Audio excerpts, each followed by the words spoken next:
الحمد لله الذي هدانا لهذا وما كنا لنهتدي لولا أن هدانا الله ونشهد أن لا إله إلا الله وحده لا شريك له ونشهد أن سيدنا ومولانا محمدا عبده ورسوله أما بعد فأعوذ بالله من الشيطان الرجيم بسم الله الرحمن الرحيم يا أيها الذين آمنوا لا ترفعوا أصواتكم فوق صوت النبي ولا تجهروا له بالقول كجهر بعضكم لبعض أن تحبط أعمالكم وأنتم لا تشعرون إن الذين يغضون أصواتهم عند رسول الله أولئك الذين امتحن الله قلوبهم للتقوى لهم مغفرة وأجر عظيم صدق الله مولانا العظيم اللهم صل على محمد وعلى آل محمد كما صليت على إبراهيم وعلى آل إبراهيم إنك حميد مجيد اللهم بارك على محمد وعلى آل محمد كما باركت على إبراهيم وعلى آل إبراهيم إنك حميد مجيد۔ بزرگان محترم و برادران عزیز، میرے نوجوان دوستو، گزشتہ مجلس میں سورۃ الحجرات کی پہلی آیت آپ کے سامنے پڑھی ہے۔ سورۃ الحجرات کی اس پہلی آیت میں جو مضامین بیان کیے گئے، میرے اور آپ کے لیے جو اسباق تھے، میرے اور آپ کے سمجھنے سے عمل کرنے سے متعلق جو باتیں تھیں، وہ آپ کے گوش گزار کر دی گئی۔ اختصار کے ساتھ گزشتہ مجلس میں جو آیت کریمہ آپ کے سامنے پڑھی ہے، اس کا ایک مختصر سا خاکہ آپ کے سامنے دوبارہ رکھ دیتا ہوں تاکہ آج کی بات آپ کو آسانی کے ساتھ سمجھ آئے۔ گزشتہ مجلس میں جو آیت آپ کے سامنے پڑھی ہے، اس کا خلاصہ یہ تھا کہ کسی بھی کام میں اللہ اور اللہ کے رسول سے پہل نہ کرو۔ یا ایھا الذین آمنوا لا تقدموا بین یدی اللہ ورسولہ، اللہ اور رسول سے کسی کام میں پہل نہ کرو، اللہ اور اس کے رسول سے کسی کام میں آگے نہ بڑھو۔ پھر اسی ضمن میں آپ کے سامنے یہ بات بھی آئی تھی کہ اس آیت سے علماء کرام نے یہ مسئلہ نکالا ہے، بلکہ ایک نہیں کئی مسائل نکالے ہیں کہ صرف نبی کی بات ہی نہیں، اس میں قیامت تک آنے والے مسلمانوں کے لیے یہ حکم دیا گیا کہ آپ کے جو بڑے اور آپ کے جو حقدار ہیں، ان سے کسی کام میں بھی پہل نہ کرو۔ جیسے چاچا ہے، ماموں ہے، والدہ ہے، والد ہے، سسر ہے، بڑے بھائی ہیں، بڑی بہنیں ہیں، اور دیگر جو ہمارے عزیز و اقارب ہیں، رشتہ دار ہیں، جو ہم سے کسی نہ کسی لحاظ سے بڑے ہیں یا ہمارے حقدار ہیں، خواہ علم کے لحاظ سے بڑے ہیں، عمر کے لحاظ سے بڑے ہیں، تجربے کے لحاظ سے بڑے ہیں، کسی بھی لحاظ سے جو ہم سے بڑے ہیں، ان سے ہمیں پہل نہیں کرنی چاہیے، کسی بھی کام میں پہل نہیں کرنی چاہیے۔ دسترخوان بچھا ہے تو بڑوں سے پہلے کھانا نہیں کھانا، کہیں بیٹھنے کا موقع ہے تو بڑوں سے پہلے بیٹھنا نہیں ہے، پہلے بڑوں کو بیٹھنے کی بات کرنی ہے تاکہ پہلے بڑے بیٹھیں۔ پیدل چل رہے ہیں تو بڑوں سے آگے نہیں چلنا، بڑے آگے چلیں اور جو چھوٹے ہیں وہ ایک دو قدم ان سے پیچھے رہ کر چلیں۔ اسی طرح کھانا کھانا ہے تو بڑوں کو پہل کرنے دیں۔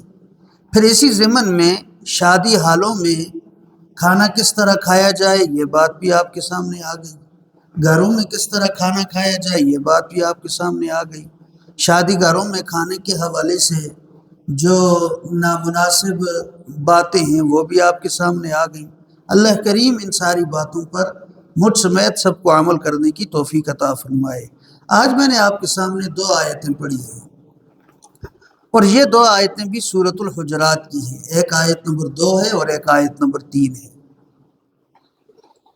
آیت نمبر 2 میں اللہ تعالیٰ نے حکم دیا، اے ایمان والو لا ترفعوا اصواتکم فوق صوت النبی، اپنی آواز نبی کی آواز سے اونچی نہ کرو، ولا تجہروا لہ بالقول کجہر بعضکم لبعض، نبی کے سامنے اس طرح اونچی آواز میں باتیں نہ کرو جس طرح آپ آپس میں باتیں کرتے ہیں۔ نبی کا مقام بہت بلند ہے، وہ اللہ کے حبیب ہیں، اللہ کے نبی ہیں، اللہ کے رسول ہیں، خاتم الانبیاء ہیں، خاتم النبیین ہیں، امام الانبیاء ہیں، تمام انبیاء کرام علیہم السلام کے امام ہیں، سردار ہیں، عرشوں کے سردار ہیں، فرشوں کے سردار ہیں، ان کا مقام بہت زیادہ بلند ہے۔ تو اپنی آواز نبی کی آواز کے برابر بھی نہیں کرنی اور اپنی آواز نبی کی آواز سے زیادہ بھی نہیں کرنی۔ یہ بڑا تاکیدی حکم تھا۔ اور ساتھ یہ بھی آپ کو بتا دوں، جس طرح گزشتہ مجلس میں پہلی آیت کا ایک پس منظر آپ کے سامنے رکھا ہے، یہ آیت بھی اسی پس منظر میں نازل ہوئی کہ قبیلہ بنو تمیم کے لوگ آئے، حضور علیہ السلام کے ہاتھ پر مشرف با اسلام ہوئے، حضور علیہ السلام نے ان کو کچھ اسلام کی بنیادی تعلیمات، ضروری ہدایات دی۔ اس کے بعد جب ان کے امیر بنانے کا وقت آیا تو حضرت ابوبکر صدیق رضی اللہ تعالی عنہ نے، حضرت عمر رضی اللہ تعالی عنہ نے حضور علیہ السلام کی اجازت کے بغیر ہی خود ہی اپنی ثوابدید کے مطابق امیر کا انتخاب کر دیا۔ حضرت ابوبکر صدیق رضی اللہ تعالی عنہ نے یہ تجویز دی، یہ رائے دی کہ ان میں سے جو قعقاع بن معبد ہیں وہ میرے نزدیک قابل آدمی ہیں، ذمہ دار آدمی ہیں، سنجیدہ ہیں، معتبر ہیں، آپ ان کو امیر بنائیں۔ حضرت عمر رضی اللہ تعالیٰ عنہ وہاں موجود تھے۔ حضرت عمر رضی اللہ تعالیٰ عنہ نے رائے دی کہ اقرع بن حابس، وہ بھی بنو تمیم کے تھے، اقرع بن حابس وہ بھی بنو تمیم کے ہی تھے، تو ان کو امیر بنایا جائے۔ اس دوران انہوں نے آپس میں مکالمہ کیا۔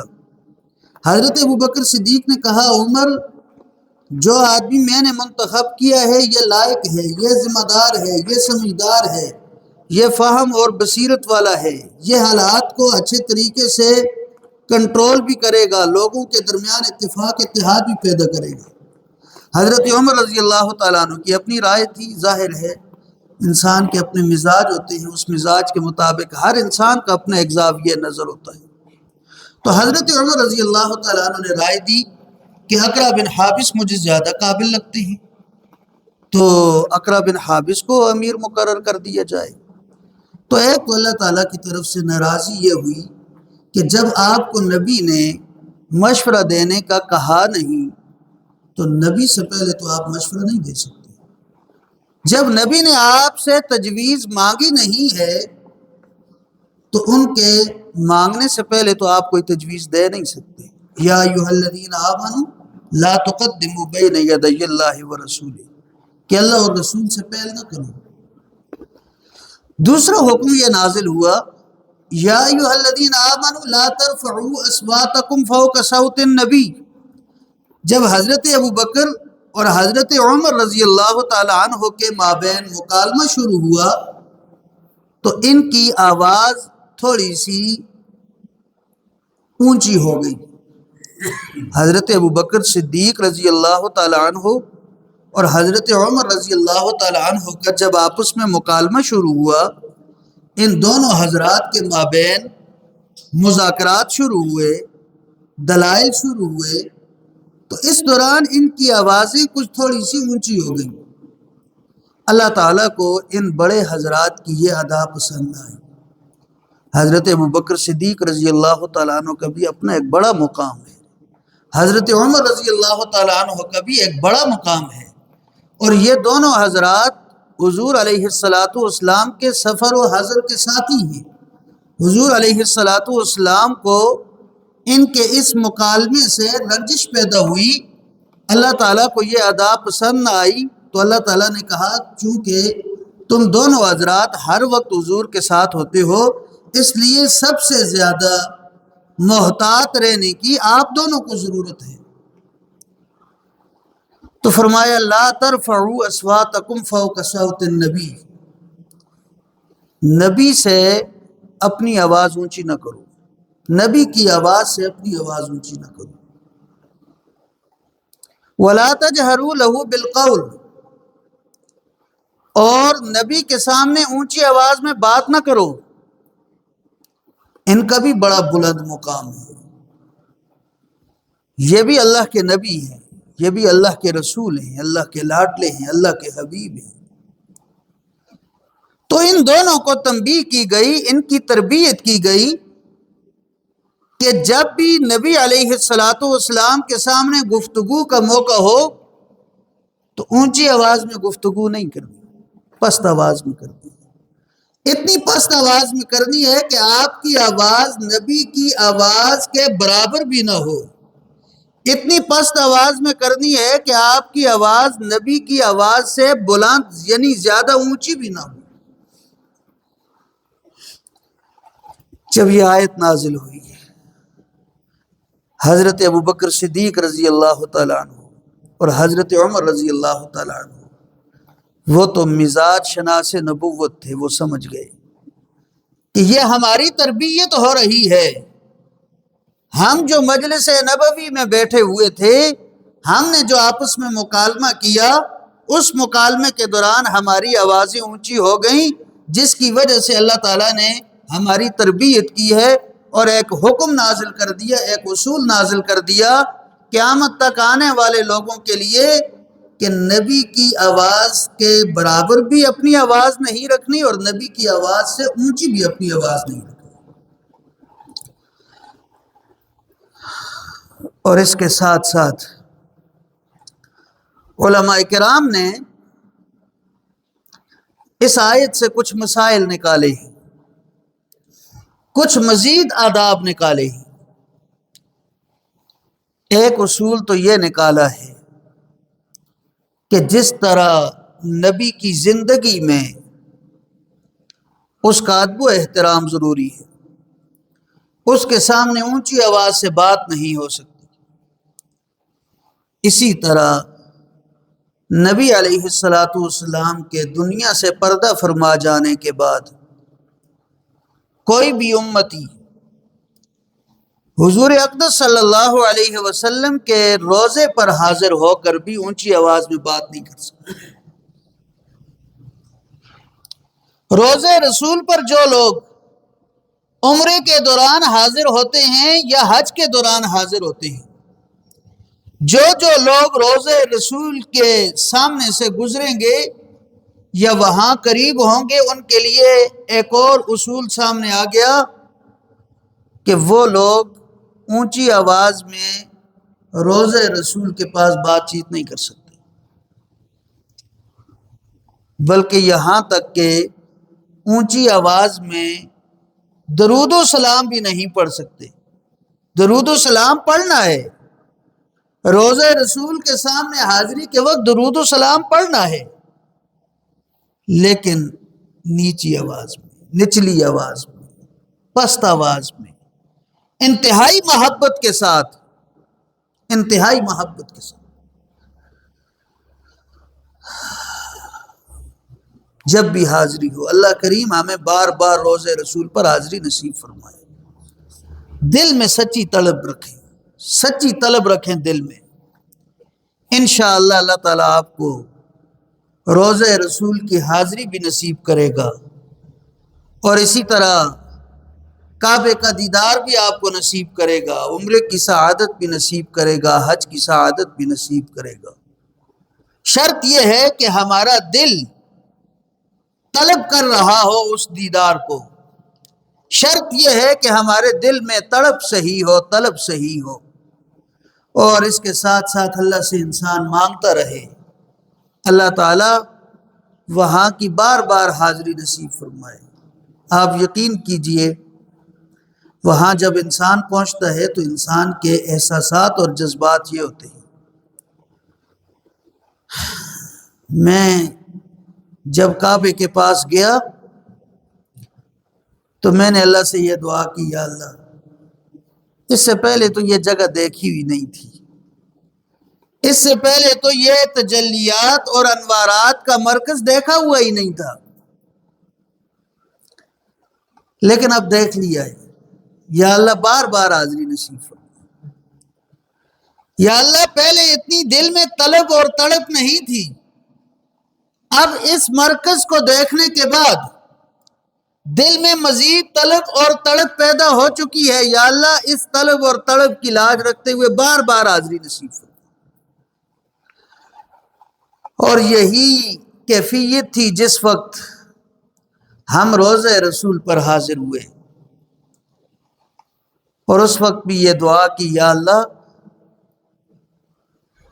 پہلے بھی ایک طلب تھی، پہلے بھی ایک تڑپ تھی، لیکن اب حاضر ہونے کے بعد ہماری کیفیت پہلے سے بہت زیادہ مختلف ہے. یا اللہ ہمارے دل میں اس جگہ آنے کے لیے جو طلب اور تڑپ ہے اس کی لاج رکھتے ہوئے بار بار یہاں روضہ رسول کے سامنے حاضری کی توفیق عطا فرما.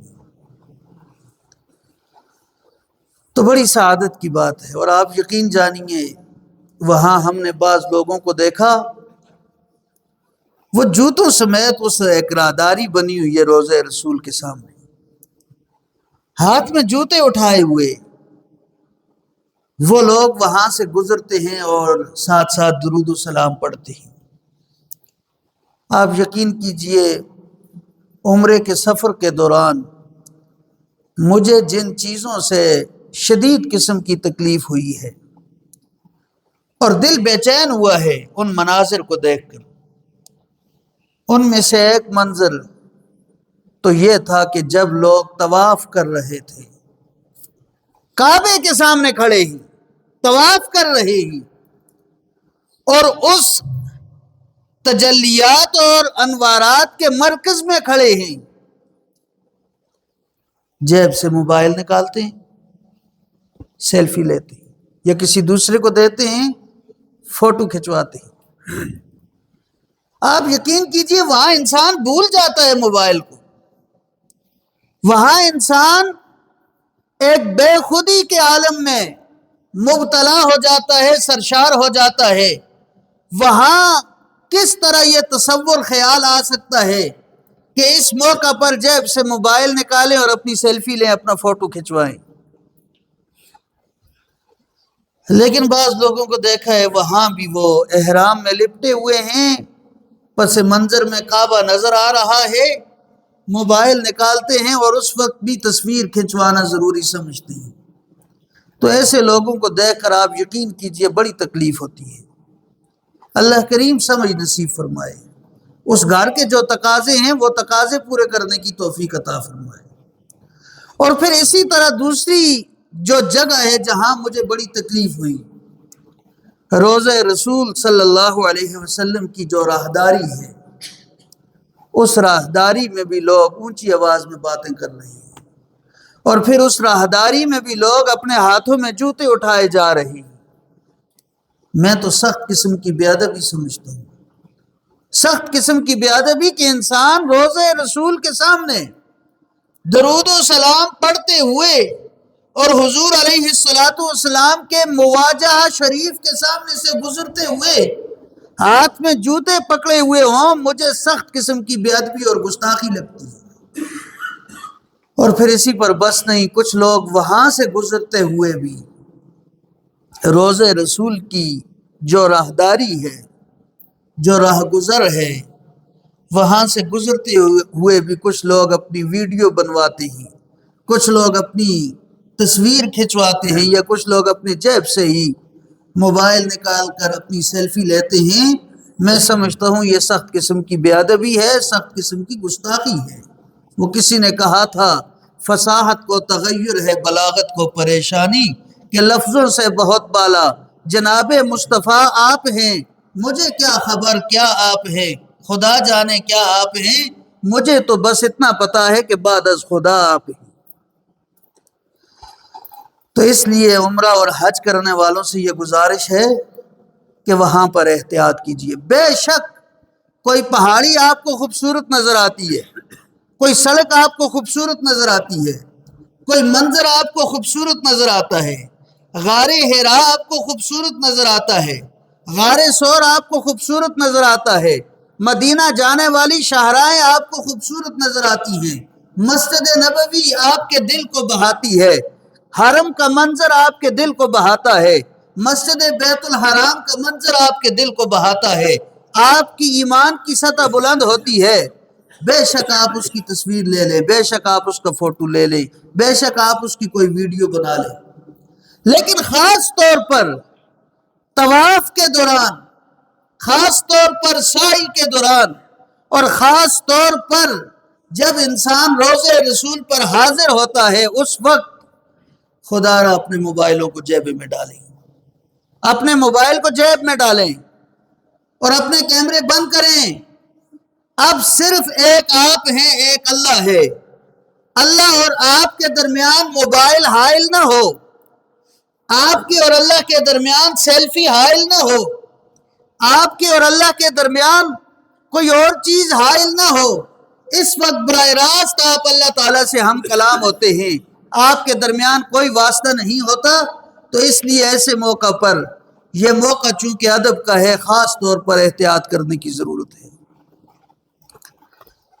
اور پھر اس کے ساتھ ساتھ علماء نے یہاں سے یہ مسئلہ بھی نکالا کہ ہم بھی اپنے بڑوں کا احترام کریں، تعظیم کریں، اور احترام اور تعظیم کرتے ہوئے ان کے سامنے اونچی آواز میں بات نہ کریں، اپنی آواز پست رکھیں، اپنی آواز دھیمی رکھیں، اور اپنی آواز کو اپنے قابو میں رکھیں، احتیاط کے ساتھ بولیں بڑوں کے سامنے۔ سورۃ الحجرات میں یہ سبق مجھے اور آپ کو ملا۔ اللہ کریم اس پر عمل کرنے کی توفیق عطا فرمائے۔ اور پھر میں اپنے اس کلاس میں شاگردوں سے یہ کہتا رہتا ہوں، ایک بچہ ہے نا، بچہ 3-4 سال کی عمر میں وہ بولنا شروع کر دیتا ہے، 3-4 سال کی عمر میں وہ بولنا شروع کر دیتا ہے، لیکن کون سی مجلس میں، کون سی محفل میں، کس جگہ، کس آدمی کے سامنے کون سا جملہ بولنا ہے اور کون سا نہیں بولنا، اصل کمال یہ ہے۔ بولنا کمال نہیں، کب کہاں کیا بولنا ہے، اصل کمال یہ ہے۔ اور بچہ بولنا تو سیکھ جاتا ہے 3-4 سال کی عمر میں، لیکن کب کہاں کیا بولنا ہے یہ بعض لوگ 15 سال میں سیکھ جاتے ہیں، بعض لوگ 20 سال میں سیکھ جاتے ہیں، بعض لوگ 30 سال میں جا کر سیکھتے ہیں، بعض لوگ 40 سال میں جا کر سیکھتے ہیں، اور بعض ایسے بھی ہوتے ہیں 40 سے بھی زیادہ ان کی عمریں ہو جاتی ہیں، لیکن ابھی تک یہ ججمنٹ نہیں کر سکتے کہ کب کہاں کیا بولنا ہے اور کیا نہیں بولنا۔ دیکھیں میں آپ کو ایک مثال سے سمجھاتا ہوں۔ میں اپنے دوستوں کے ساتھ جس طرح کی گفتگو کر سکتا ہوں، یا اپنے قریبی لوگوں کے ساتھ، تعلق داروں کے ساتھ جس طرح کی گفتگو کر سکتا ہوں، دوست یار بے تکلف ہوتے ہیں، گپ شپ ہوتی ہے، مختلف امور پر تبادلہ خیالات ہوتے ہیں، اور اسی طرح مزاح ہوتی ہے، ہنسی مذاق، دل لگی کی باتیں بھی ہوتی ہیں۔ جس طرح میں اپنے دوستوں کے ساتھ بات کرتا ہوں، جس طرح میں اپنے دوستوں کے ساتھ گپ شپ کر سکتا ہوں، مجھے آپ بتائیں اس انداز کے ساتھ میں اپنے چاچا کے ساتھ بات چیت کر سکتا ہوں؟ کر سکتا ہوں؟ جس طرح میں اپنے یاروں دوستوں کے ساتھ گفتگو کرتا ہوں، ہنسی مذاق کرتا ہوں، کیا میں اس طرح اپنے ماموں کے ساتھ ہنسی مذاق کر سکتا ہوں؟ نہیں کر سکتا۔ ایک نوجوان اپنے دوستوں یاروں کے ساتھ جس طرح گپ شپ کر سکتا ہے، ہنسی مذاق کر سکتا ہے، جس طرح کے جملے بول سکتا ہے، وہ نوجوان اپنے والد کے سامنے وہ جملے بول سکتا ہے؟ اس انداز سے گفتگو کر سکتا ہے، گپ شپ کر سکتا ہے؟ نہیں کر سکتا۔ تو کب کہاں کیا بولنا ہے یہ سمجھنا اہم ہے، اور اسی کے مطابق ہمیں اپنی زبان کھولنی چاہیے، اسی کے مطابق ہمیں گفتگو کرنی چاہیے۔ تو بڑے جو حضرات ہیں، ماموں ہیں، چچا ہیں، والد ہیں، والدہ ہیں، سسر ہیں، اور بڑی عمر کے بزرگ ہیں، یا علماء کرام ہیں، اپنی مسجد کے امام ہیں، ہم جس طرح دوستوں یاروں کے ساتھ گپ شپ کر سکتے ہیں ہم اپنے امام کے ساتھ نہیں کر سکتے۔ آپ یقین کیجئے سنگسینہ میں ہمارے امام صاحب ہیں مولانا خالد صاحب، اللہ تعالیٰ ان کی زندگی دراز فرمائے، میں اپنے یاروں دوستوں کے ساتھ جس طرح گپ شپ کر سکتا ہوں میں اس طرح ان کے ساتھ، حالانکہ ہم کولیگ ہیں، ایک ہمارا ایک فیلڈ ہے، ایک ٹریڈ ہے، وہ بھی عالم ہے میں بھی عالم ہوں، لیکن میں ان کے ساتھ نہیں کر سکتا کہ ان کے پیچھے میں نے نمازیں پڑھی ہیں۔ تو اپنے بڑوں کے ساتھ، والد ہو، ماموں ہو، چاچا ہو، خالو ہو، والدہ ہو، امام ہو، استاد ہوں، اسکول کے ٹیچرز ہوں، جس طرح آپ اپنے دوستوں یاروں کے ساتھ گپ شپ کر سکتے ہیں اس طرح ان کے ساتھ نہیں کر سکتے۔ یہ حکم ہے، یہ ادب بیان ہوا سورۃ الحجرات میں۔ اللہ کریم ہمیں سمجھنے کی توفیق عطا فرمائے۔ اور پھر اس کے بعد مزید فرمایا وَلَا تَجْهَرُوا لَهُ بِالْقَوْلِ كَجَهْرِ بَعْضِكُمْ لِبَعْضٍ، جس طرح تم آپس میں ایک دوسرے کے ساتھ اونچی آواز میں باتیں کرتے ہو، كَجَهْرِ بَعْضِكُمْ لِبَعْضٍ، اس طرح آپ اپنے بزرگوں کے سامنے اونچی آواز میں باتیں نہ کرو۔ اس انداز سے آپ بزرگوں کے ساتھ، بڑی عمر کے لوگوں کے ساتھ، اپنے حقداروں کے ساتھ گپ شپ نہیں کر سکتے۔ یہ ادب ہے، یہ آداب ہے، یہ آداب زندگی ہے۔ آج ہم مثالیں دیتے ہیں مغرب کی، مثالیں دیتے ہیں مہذب دنیا کی، آپ یقین کیجئے ان کی آپ تہذیب دیکھیں، بے شک بہت ساری خرابیاں ہیں وہاں پر، خاندانی نظام درم برم ہے، لیکن بہت ساری چیزوں کی وہاں قدر ہے۔ اللہ کریم ہمیں تہذیب اور شائستگی اپنانے کی توفیق عطا فرمائے، ہمیں وہ کام کرنے کی توفیق عطا فرمائے جن کاموں کی بدولت ہم متمدن کہلائیں، سیویلائزڈ۔ تو یہ معاشرے کے لیے، امور خانہ داری کے لیے، گھر کا نظام چلانے کے لیے، معاشرے کا نظام چلانے کے لیے سورۃ الحجرات میں ہدایات آ گئی۔ اللہ کریم مجھے یہ باتیں سمجھنے کی توفیق عطا فرمائے، آپ کو یہ باتیں سمجھنے کی توفیق عطا فرمائے۔ اور پھر اس کے بعد یہ آیت آئی، اس کے بعد صحابہ اکرام کے ایک منظر میں آپ کو بتا رہا ہوں۔ اب یہ آیت اتر گئی، لا ترفعوا اصواتکم فوق صوت النبی، بڑوں کے سامنے اونچی آواز میں باتیں نہ کرو۔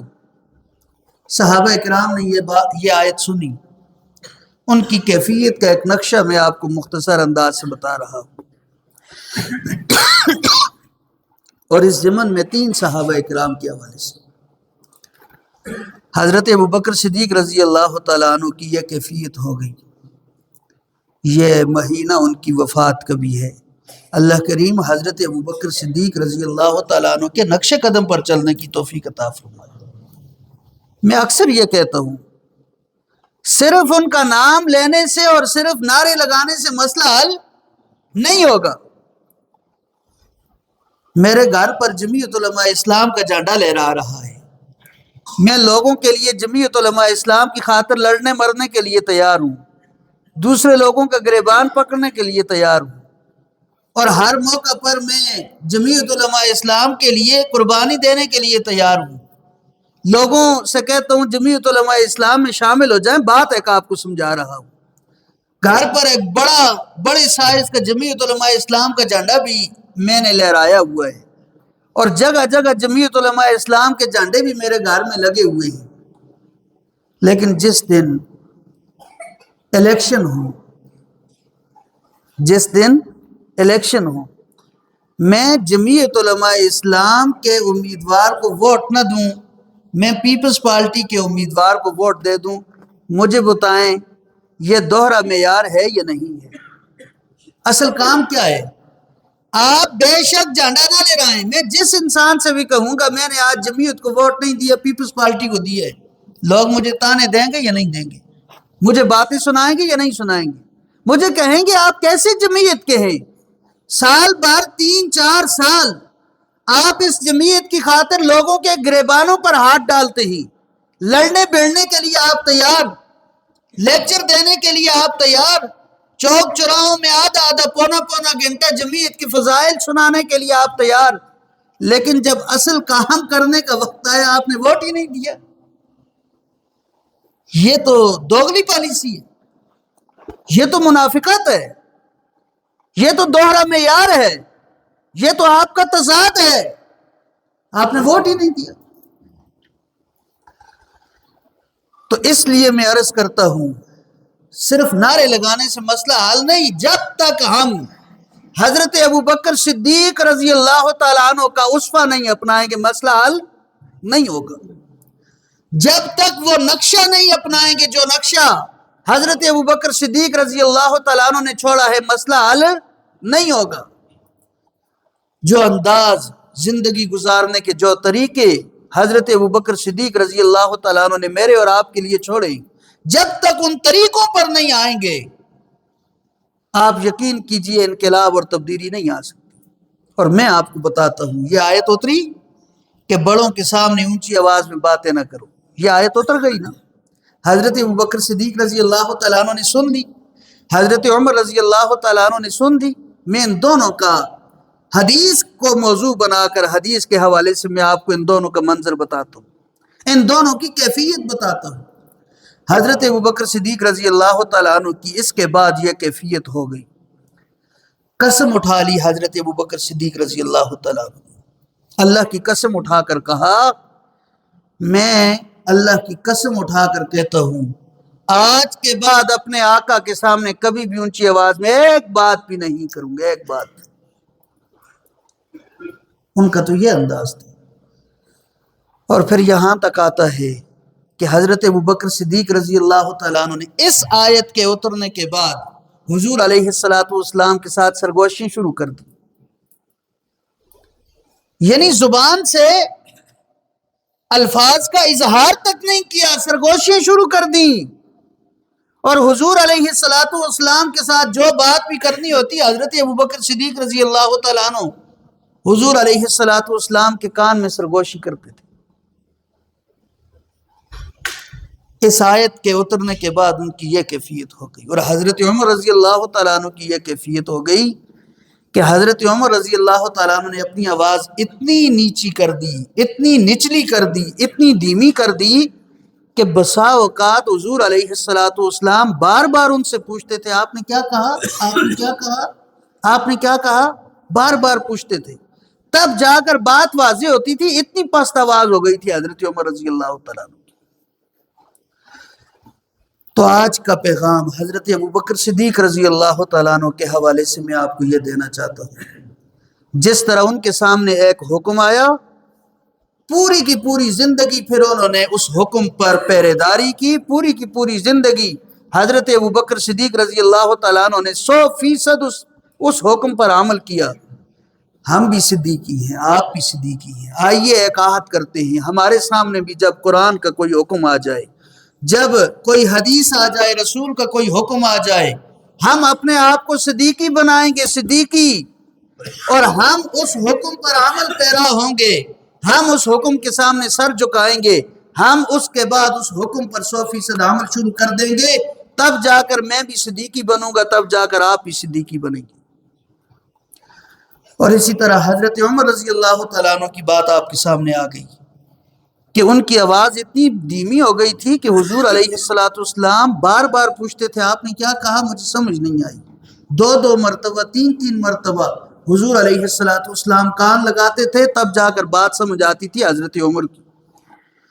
اور یہ معمولی شخصیتیں نہیں ہیں، حضرت عمر کوئی معمولی شخصیت نہیں ہے جس کو میرے آقا نے فرمایا اگر میرے بعد نبوت کا سلسلہ جاری رہتا تو حضرت عمر میرے بعد نبی ہوتے، لیکن نبوت کا سلسلہ ختم ہو گیا۔ اتنی بڑی شخصیت۔ اور حضرت ابوبکر صدیق رضی اللہ تعالیٰ عنہ کے سینکڑوں فضائل حضور علیہ السلام نے زبان نبوت سے جاری کیے ہیں، کوئی معمولی شخصیتیں نہیں، لیکن حالات آپ کے سامنے رکھی ہیں۔ اس آیت کے اترنے کے بعد کہ ایمان والو اپنی آوازیں نیچی کرو، اونچی آواز میں بات نہ کرو، ان کی کیفیت کیا ہو گئی تھی؟ اتنے بڑے حضرات کی یہ کیفیت ہو گئی تھی، تو باقی حضرات کی کیفیت کا اندازہ آپ خود لگا سکتے ہیں۔ تو پیغام یہ ملا، اپنے بڑوں کے سامنے کبھی بھی اونچی آواز میں بات نہیں کرو۔ کبھی بھی بڑوں کے سامنے اونچی آواز سے بات، یہی صدیقی انداز ہے اور یہی فاروقی انداز ہے۔ اللہ کریم اپنی زبان کو کنٹرول کرنے کی توفیق عطا فرمائے، دھیمی آواز رکھنے کی توفیق عطا فرمائے، اور دوسروں کے ساتھ، خاص طور پر بڑوں کے ساتھ، بزرگوں کے ساتھ، اساتذہ کرام کے ساتھ، علماء کرام کے سامنے، والد کے سامنے، والدہ کے سامنے، چچا ماموں کے سامنے، خالو کے سامنے، سسر کے سامنے اپنی آواز دھیمی رکھنے کی توفیق عطا فرمائے۔